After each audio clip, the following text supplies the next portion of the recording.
Madam. Madam ఇది చాలా sensitive case. మనం చూసే ప్రతి కేసుకి దీనికి చాలా డిఫరెన్స్ ఉంది. 100 ఇళ్లల్లో ఒక మనం ఎగ్జాంపుల్‌గా యావరేజ్ తీసుకుంటే 100 ఇళ్లల్లోనూ కామన్‌గా జరిగే బేసిక్ హెరాస్మెంట్స్. వీటి గురించి టీవీ షోస్ దాకా ఎందుకొచ్చారు అంటే వీళ్ళకి కావాల్సింది ఇమ్మీడియేట్ రిజల్ట్. హక్కుతో కూడిన రిజల్ట్. ఇక్కడి దాకా విక్టిమ్స్ ఫస్ట్ వచ్చేసారు అంటే వాళ్ళ వైపునే మనం మాట్లాడతామేమో. వాళ్ళ వైపు నుంచి ఒక రిప్రజెంటేషన్ తీసుకుంటే కనుక ఒక టీమే ఉంది మా ఎనకాలన్న ఒక ధైర్యం ఉంటది. ఇక నుంచి అతను కంట్రోల్‌లో ఉంటాడు. భయపడతాడు. ఏదైనా జరిగితే వీళ్ళొస్తారు అన్న ఒక ధీమా ఉంటుంది. హామీ ఉంటుందని ఇక్కడి దాకా వీళ్ళొచ్చారని నేను అనుకుంటున్నా. ఎందుకంటే కేస్ ప్రొసీడింగ్స్ చూస్తే అతను అతని రేంజ్‌లో అతని ఇగోలో ఉన్నాడు. అతనికి కావాల్సిందేంటి అతని ఇగో సాటిస్ఫై అవ్వడం. ఇక్కడ పెద్దగా క్రూయాలిటీలు గాని, హెరాస్మెంట్స్ గాని ఏమీ లేవు. ఈ మాత్రం ఫైనాన్షియల్ తగాదాలేంటంటే స్టెప్ బై స్టెప్. వీళ్ళ మీద ఈ అమ్మాయి వాళ్ళ మీద చూస్తే వీళ్ళింకా ఫైనాన్షియల్‌గా వీకే.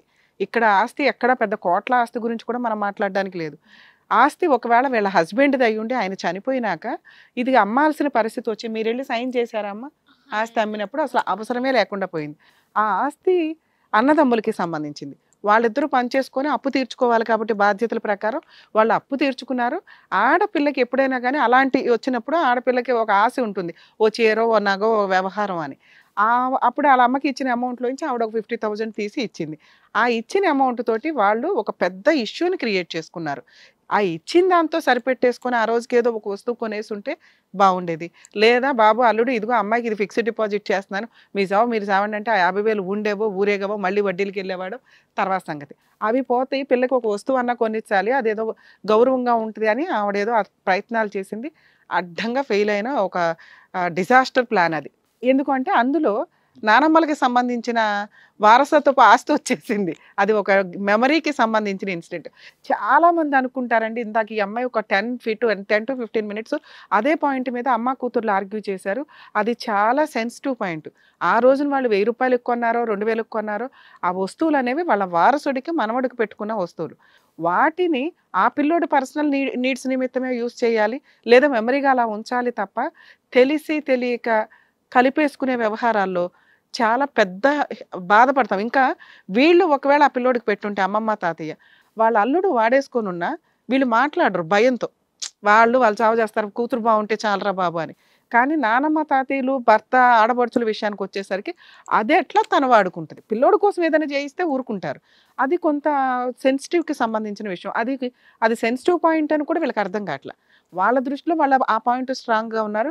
వీళ్ళ దృష్టిలో ఈ పాయింట్‌లో వీళ్ళు స్ట్రాంగ్‌గా ఉన్నారు. నేను అమ్మని, నా కొడుకు కంటేనే కదా వచ్చాడు. వాడి వస్తువులు నేను వాడుకోకూడదా? పైగా అది నల్లపూసలు భర్తకి సంబంధించిన రిప్రజెంటేషను. ఇన్ని వీళ్ళ ఆలోచన. సో, ఇవి ఏదో బ్రాడ్‌గా ఆలోచించండి అంటే వాళ్ళు పెరిగిన వాతావరణాలు, వాళ్ళ సర్కిల్ ప్రకారం వాళ్ళ ఆలోచన విధానం ఇలాగే ఉంటది. వీళ్ళని తప్పు, రాంగ్ అని మనం డిసైడ్ చేయడానికి ఎక్కడ కనిపించట్లేదు. తెలుసుకుంటే బెటరు అని నా ఉద్దేశం అంతే. ఇక జాబ్ విషయానికొస్తే ఈ అమ్మాయి జాబు ఆల్రెడీ చేస్తున్నది. ఇంట్లోనే ఖర్చు పెడుతుంది. వాటితో ఒక రూపాయి ఏదన్నా దాచుకుంటదేమో తప్ప ఓ 5 మంత్స్ నుంచి అతను లేడు. అంటే ఇల్లు పోషించడం గాని, పిల్లోడి మెయింటెనెన్స్ గాని అన్నీ తను చూసుకొని తనకి తాను నిలబడిగే అంత కెపాసిటీలో ఉంది. దీన్ని యాక్సెప్ట్ చేసే స్టేజ్‌లో రమేష్ లేడు. ఎందుకంటే ఆల్రెడీ మేల్ ఇగోతో ఉన్న వ్యక్తి. అతను క్రూయల్ కాదు, లేకపోతే హింసిస్తాడో, అక్రమ సంబంధాలు ఇవన్నీ కాదు. ఈ అమ్మాయిని హర్ట్ చేయాలి. ఈ అమ్మాయి డామినేషన్‌ని తగ్గించాలి. అది అతనికి మేజర్ ఇంపార్టెంట్ ఇక్కడ. అది తగ్గల. ఎప్పుడైతే తను ఒక రూపాయి చూడడం స్టార్ట్ అయిందో వాయిస్ రైజ్ అయింది. హక్కులు మాట్లాడడం తెలిసింది.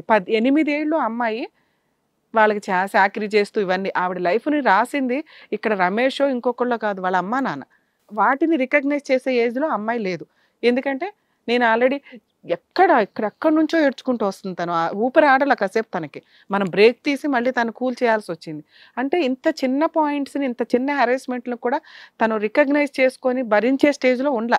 ఎందుకు అంటే చిన్న వయసులో పెళ్లి చేశారు. ఆ పెళ్లి చేసింది మీ అమ్మా, నాన్న. ఎందుకు అంటే మీ పరిస్థితుల వల్ల.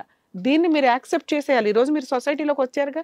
మీరు ఆ రోజు చేసిన పని ఈ రోజున 10 ఏళ్ల కాపురం నిలబెట్టింది. ఏ పని? మీ అత్తకి సేవ చేయడం, మీ ఇంట్లో సర్వీస్ చేసుకుంటూ వెళ్ళడం. ఆ 8 ఏళ్లలో నీకు పెద్ద క్రూయాలిటీ ఏమీ లేదు. ఉన్నంతలో ఏదో నడిపించుకుంటూ వచ్చావు. నీకు మేజర్ ప్రాబ్లమ్ ఎప్పుడొచ్చింది అంటే నువ్వు బయటకొచ్చినాక. ఎందుకొచ్చింది అంటే నువ్వు స్వేచ్ఛగా ఉండగలిగావు. అత్తమామలకి చాకిరీ తగ్గింది. నీ పిల్లోడికి నీ భర్తకే చేసుకుంటున్నావు. నీ భర్త 20 రోజులెళ్తే నువ్వు ఏమనుకుంటే అదే ఇంట్లో. వండుకుంటే వండుకుంటావు, లేకపోతే లేదు. చక్కగా హ్యాపీగా జాబ్ చేసుకుంటున్నావు, పిల్లోడిని చూసుకుంటున్నావు, ఇదయిపోయింది. ఇంటికొచ్చిన తర్వాత నీ ఇంత హ్యాపీనెస్ యాక్సెప్ట్ చేసే స్టేజ్‌లో నాలెడ్జ్ అతనికి లేదు. నువ్వు సంతోషంగా ఉంటే మీ ఆయనకి నచ్చదు.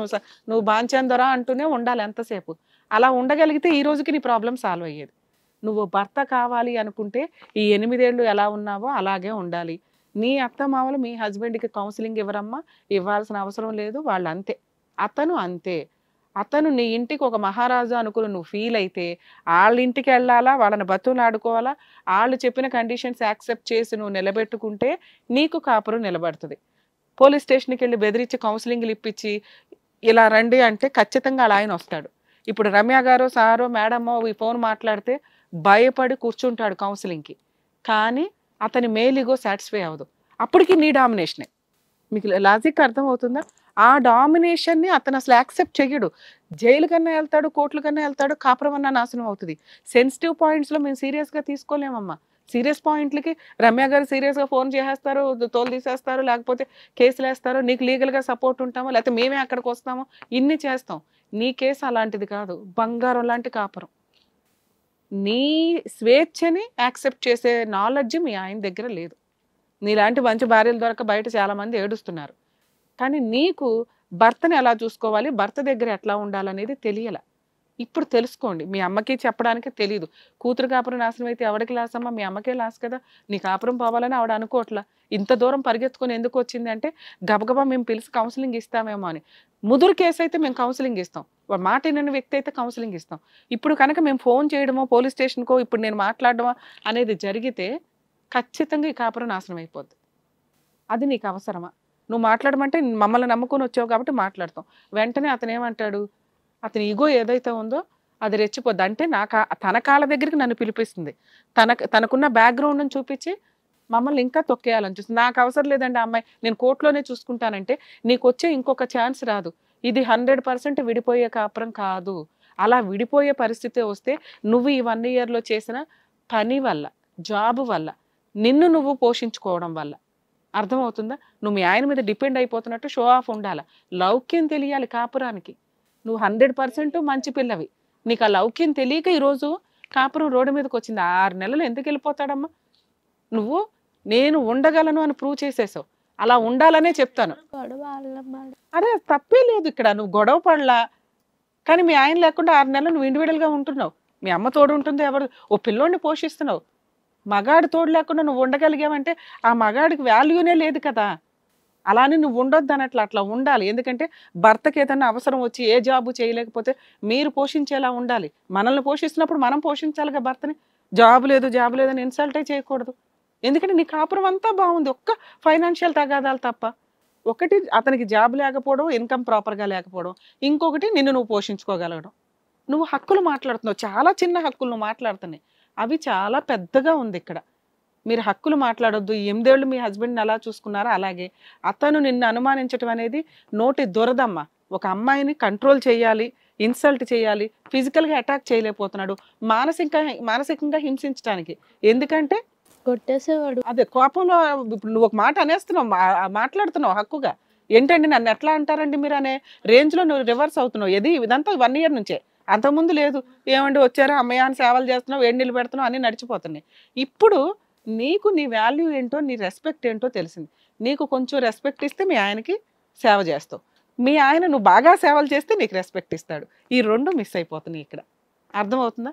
ఇప్పుడు మాట్లాడాల్సింది ఏంటి? ఇప్పుడు ఏదన్నా నేను చేశాననుకో, దేనికోసం కాకపడుతున్నావు ఆ. అలా. కాకాలాగా ఉండకూడదు, రెస్పెక్ట్ లాగా ఉండాలి అంటున్నా. అర్థమవుతుందా? నీకు తెలియక అన్నాడు. మీ ఆయనే కదా అన్నాడు. నీకు నీ కొడుక్కి మీ ఆయనే దేవుడు. మీ ఆయన తర్వాతే ఎవరైనా. మీ అమ్మో ఇంకొకళ్ళు కాదు. నువ్వు కాపురం వదిలేస్తే బాగా ఏడ్చేది మీ అమ్మ. అర్థమవుతుందా? మీ అమ్మకి ఇంకా ఇప్పుడు ప్రశాంతంగా ఏదో కాస్త కోడళ్ళు ఆ కొడుకుల దగ్గర ఉంది. నీ కష్టమే ఆవిడకి ఇప్పుడు కష్టం. అర్థమవుతుందా? నువ్వు ఇక్కడ ఏడుస్తుంటే అక్కడ ఆవిడ ఏడుస్తుంది. అది లేకుండా ఉండాలి అంటే నువ్వు మీ ఆయనతో సర్దుకోవాలి. ఏం పర్లేదమ్మా, మా హస్బెండ్ తరపుల దగ్గరికి వెళ్ళాలా, మాట్లాడాలా, కాళ్ళు పట్టుకోవాలా, ఓసారి సేవ చేసుకుని మళ్ళీ వచ్చేయాలి. కాపురం నిలబెట్టుకో. ఇది నీ చేతిలోనే ఉంది. మేము ఇక్కడికి పిలిస్తే ఇప్పుడు మీరు పిలవమంటే మేము కాల్ చేసి పిలుస్తాం, మాట్లాడతాం ఫోన్లో, స్పాయిల్ అయిపోద్ది. ఇది నేను రిస్క్ తీసుకోవడానికి రెడీగా లేను. ఇంకా నేను బ్యాడ్ చేశాడన్న ఫీలింగ్. వచ్చేస్తారమ్మా. ఎందుకంటే టీవీ షో దాకా వెళ్ళి మా పరువు తీస్తారా మీరు? ఎందుకంటే తెలియదు, నాలెడ్జ్ లేదు. మీకున్న సర్కిల్కి నాకు అర్థమైంది దాని ప్రకారం పెద్దగా నాలెడ్జ్ లేదు. అక్కడికి వెళ్తే కాపురాలు నిలబడతాయో, లీగల్ సపోర్టో, సైకలాజికల్ సపోర్టో వస్తుంది, ఇమీడియట్గా ఒక రిజల్ట్ ఉంటుంది అనేది నాలెడ్జ్ లేదు. అన్ని కేసులకి ఫోనులు చేసేయడమో, కేసులు వేయడమో కాదు. ఇది పోలీస్ స్టేషన్ దగ్గరకో, లాయర్ దగ్గరకో, టీవీ షోకో వెళ్ళే కేసు కాదు. నీకు 100% నీ తప్పు ఏంటి, అతని తప్పు ఏంటో నీకు తెలిస్తే చాలు. అది ఇప్పుడు సారు, నేను, మేడం మీకు ఎక్స్ప్లెయిన్ చేసాం. ఈగో ఒక్కటే, మీ ఆయన ఈగో సాటిస్ఫై చేస్తే 100% నీ కాపురం నిలబడుతుంది. మీ ఆయనకి ఎవడ కౌన్సిలింగ్ అవసరం లేదు, ఎవడ రెస్పెక్ట్ అవసరం లేదు, ఎవరి ఇది అవసరం. నువ్వు ఒక్కదానివి బాంచని అనుకుంటూ ఉంటూ షో ఆఫ్ ఇస్తే దాన్నే లౌక్యంగా కాపురం చేయడం అంటారు. నీ పిల్లోడికి తండ్రి కావాలి, నీకు భర్త కావాలి, మీ అమ్మ ప్రశాంతంగా ఉండాలంటే ఇదొక్కటే టార్గెట్ నాన్న. ఎందుకంటే మీ మంచే మేము ఇక్కడ ఆలోచిస్తాం కదా. ఫోన్ చేయడం 100% కరెక్ట్ కాదు మేడం. రేణుక గారు చక్కగా చెప్పారు. ఇక్కడ మన డాక్టర్ గారు కానివ్వండి, అడ్వకేట్ గారు కానివ్వండి, మీ ప్రాబ్లమ్స్ అంతా ఫస్ట్ నుంచి అన్నీ చెప్పుకుంటూ వచ్చారు. సో ఇక్కడ ఏం చేయాలని వాళ్ళు చెప్పారు, సేమ్ అలాగే చేస్తే కనుక మీ కాపురం అనేది బాగుంటుంది, బాబుతో హ్యాపీగా ఉండొచ్చు. అర్థమైంది కదా మీకైతే క్లియర్గా? ఏమా మీకైతే క్లియర్గా అర్థమైందిగా? అమ్మ మీరు ఇంటికి వెళ్ళండి, వాళ్ళే రావాలో ఇంకొకటో ఆయన కండిషన్లు పెట్టే స్టేజ్లో లేవు. అమ్మాయికి కొంచెం కాపురం చేయడం ఎట్లా అని నేర్పించండి. పెద్ద మనుషులు పంచాయతీ పెట్టి 1కి 4 సార్లు బతులాడండి. అమ్మ మీ అల్లుడు అంత క్రూయల్ కాదు, కోపంలో కొడుతున్నాడు, అనవసరంగా అరుస్తున్నాడు తప్ప అనుమానిస్తున్నాడు, వదిలేసే కాపురం కాదు.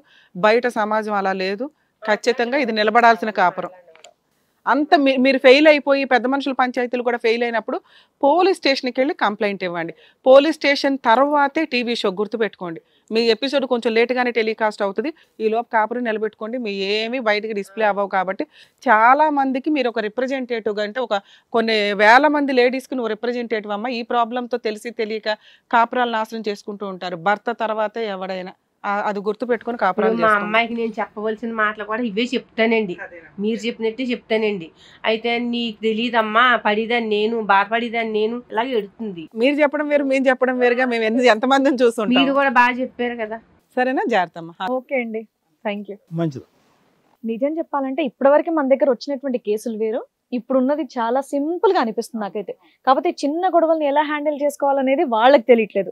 సో వాళ్ళు ఎలా హ్యాండిల్ చేసుకోవాలి, సంసారం ఎలా బాగు చేసుకోవాలనేది నిజంగా డాక్టర్ గారు అండ్ అలాగే అడ్వకేట్ మేడం బాగా చెప్పారు. Thank you so much.